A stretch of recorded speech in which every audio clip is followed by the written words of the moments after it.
kids, it's ARP. This is the ArpCast, somewhat live from the foothills of the Great Smoky Mountains in eastern Tennessee. Today we talk about different things, weird people, and maybe unicorns and rainbows. We read poetry and short stories too. Most of all, we keep it real. This is the ArpCast, starting now. An even dozen, ArpCast number 12, November 8, 2017. Welcome, kids. It's good to have you on board this evening, today, whatever time it might be in your part of the world, in your life. So I get to work yesterday, and what do I find on that? We have this kind of get to know your neighbors board. The lovely ladies in our training department put up different questions, queries, things like that, and they want to know, and it's wonderful. Sometimes everyone participates, sometimes it's limited. So I get there yesterday after having been off on Monday, and what do I find? ArpCast suggestions. That's right, not that my ego needed additional feeding, but there are suggestions for what should be on the ArpCast, my wonderful colleagues throwing up ideas, puppies, poetry, questions about my existence, and unicorns and rainbows. How fitting. And so I had to choose. I said, yeah, I'll do something. And so for the first time on the ArpCast, a show about unicorns and rainbows, also followed by a little bit of poetry. So unicorns and rainbows. So I did give this a little bit of thought.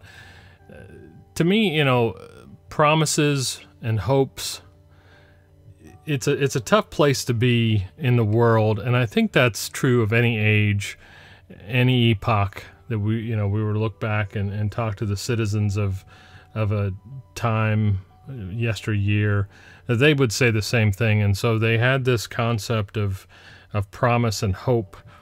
And so these mythical creatures and the vibrant colors and the pot of gold that is part of this concept of unicorns and rainbows, I think it's humorous. We talk about it today, and you look out on the internet and the GIFs and the images and things like that of, different things about unicorns and rainbows. But really, it comes down to the human spirit of what is it that we want to be? What is it that we need to be doing? And I think it's wonderful. I do think it's humorous, but I think it's wonderful that we still have that spirit of the body, of the mind, of the soul, to be talking about such things as unicorns and rainbows. So, because a steady state is a recipe for disaster. Not having promise, not having hope, not thinking about growth and activity and dynamism is wrong, criminal even, one might say. So this evening, carry forward, I'm having a conversation with a friend and a colleague, and we're talking about our father and the challenges he went through fighting a dreadful disease before he passed away. And, her telling me about how important it is to stay dynamic and to work hard and to continue to have fun and laugh and joke and smile and cry and feel and be involved, but at the same time be able to reflect and pursue what it is you want to pursue with a passion. So our subjects tonight were symbols of promises and hopes, and I hope that when you think about unicorns and rainbows, that's kind of what enters your mental lexicon. So the other request, or one of the other requests rather, on the big board yesterday was to read the Rime of the Ancient Mariner by Samuel Taylor Coleridge in a British accent. So, again, ladies and gentlemen, for the first time, and my friend who we mentioned last week, I believe it was, on the show here on the program, the big program, John Oliver, not the John Oliver, would be deeply saddened by what you're about to hear. So, in a poorly offered and constructed British accent, here are the last several stanzas of Rhyme of the Ancient Mariner. O wedding guest, this soul hath been alone on a wide, wide sea. So lonely 'twas that God himself scarce seemed there to be.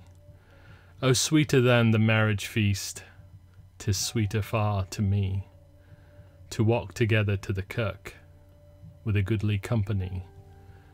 To walk together to the kirk, and all together pray, while each to his great Father bends, old men and babes, and loving friends, and youths and maidens gay.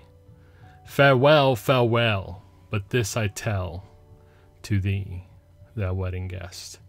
He prayeth well who loveth well, both man and bird and beast. He prayeth best who loveth best, all things both great and small.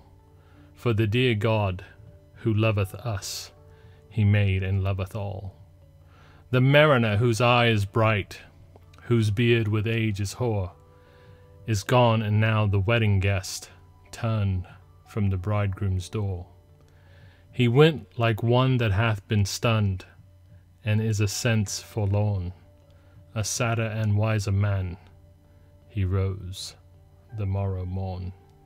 Samuel Taylor Coleridge. So the refrain that I'm going to pass on to you is this. He prayeth best who loveth best, all things both great and small. For the dear God who loveth us, he made and loveth all. That is, to me, and perhaps others, listening, not listening, gone and yet to come, the standard by which we measure our lives. Loveth all. That's powerful stuff. That's powerful stuff, kids. So I'm going to leave it there. It's been a great podcast. It's the ArpCast, you know. And so on this Wednesday evening, November 8th, I certainly hope you have a wonderful rest of the evening. Great Thursday. We'll see you again on Friday night, because you know what? It's 3 times a week, the ArpCast. Thanks, everyone. Well, kids, you know who this is. It's Arp, damn it. You have been listening to the ArpCast, a sensational, fact-filled experience meant to change the world. I'm happy you stopped by. Our sponsors, those greedy, wily bastards, thank you too. Make sure to write, this has been the ArpCast. I'm out.